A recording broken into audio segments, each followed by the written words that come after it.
Hello, welcome back. Yeah, today we get into releases from the ERC. I have 3 releases here, or 2. One of those is a 2-record edition. We get into those.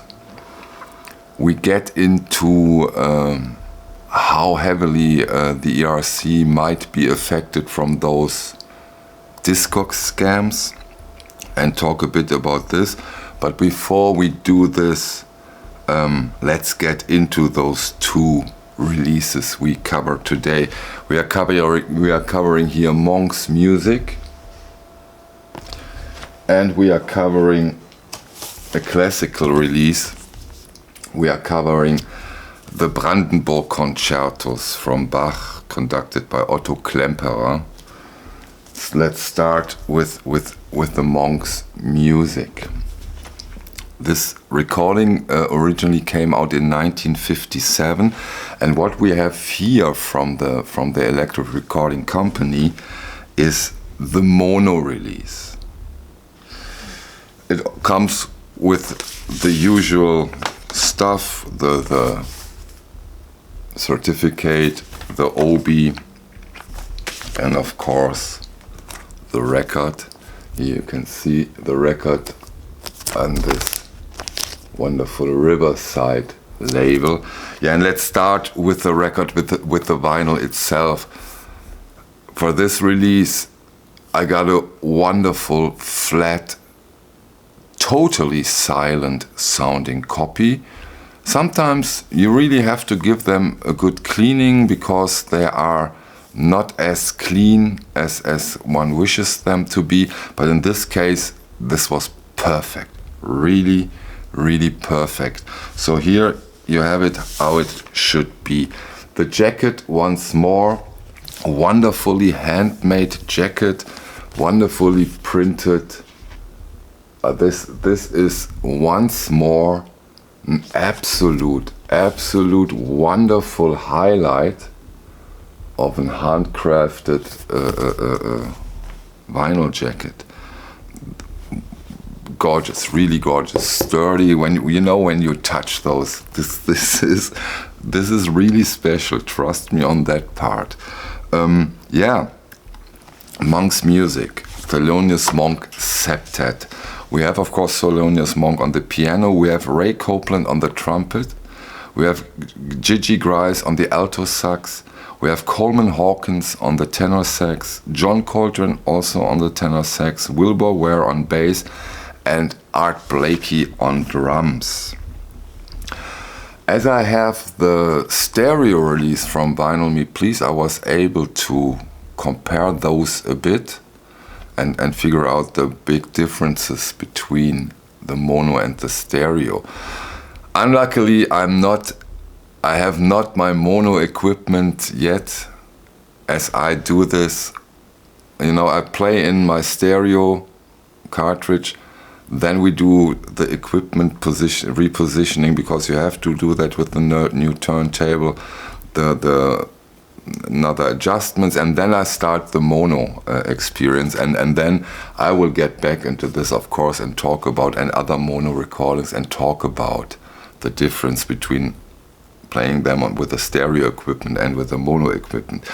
But what I can tell you is that this mono release from the ERC is a wonderful, coherent, of course, smaller sound stage, but absolutely beautiful presentation of this fantastic jazz record. It's a very sparkling, beautiful experience. This recording, this album from Monk. The main where the difference between the stereo and the mono gets most obvious is the drumming of Art Blakey, especially on the last song, the third song on side 2, Crepuscule with Nelly.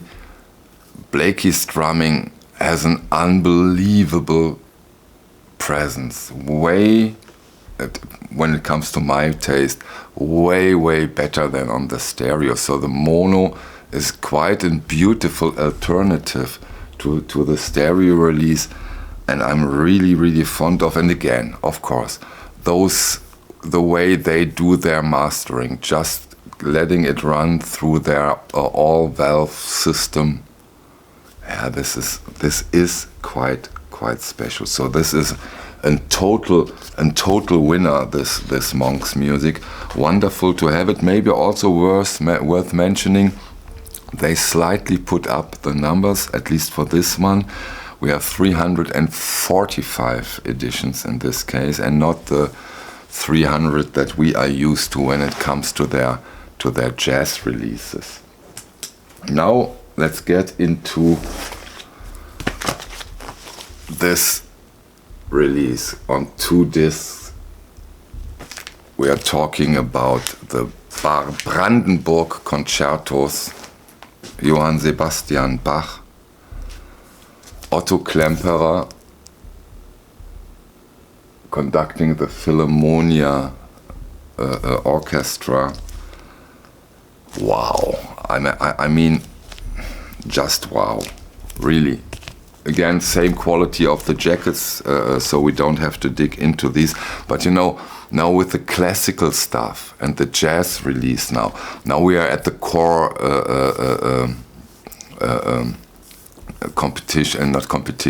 the core competence of the electric recording company. So this really is great, and that's their ground. You know, it all started with classical releases. Then later on came the jazz releases, and now, of course, absolute highlight, the Vashti Bunyan. They are getting into folk. One of the next releases will be a soul record, and Crosby, Still, Nash and Young is coming. So they really also opened up and giving us also these kind of releases with when it comes to other genres. And yeah, the Vashti Bunyan showed that they also can shine on this kind of releases, and of course I can't wait to get them into my collection. Every month I highlight the Electric Recording Company. Yeah, and at the beginning I stated that there is also a little darkness at the horizon, or not their fault, because the ERC seems to be quite heavily impacted by those Discogs scams. And I will get into this not only because of the ERC with a video that will be upcoming, where I really try to put together an interesting cast of people who can talk about it, who can discuss the impact that this has, because I think we really should cover this, as it's getting more and more of a problem. I get a lot of emails from you of people who fell for those scams, because, like always in life, they get more and more sophisticated and are more and more difficult to discover.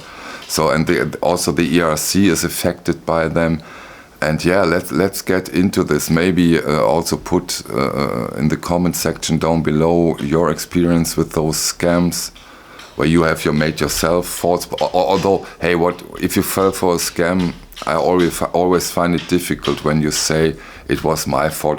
I should have seen this coming, because a scam is a scam, and buying records should be a secured environment in a way. Yeah. I will get into this in an upcoming video or a live stream.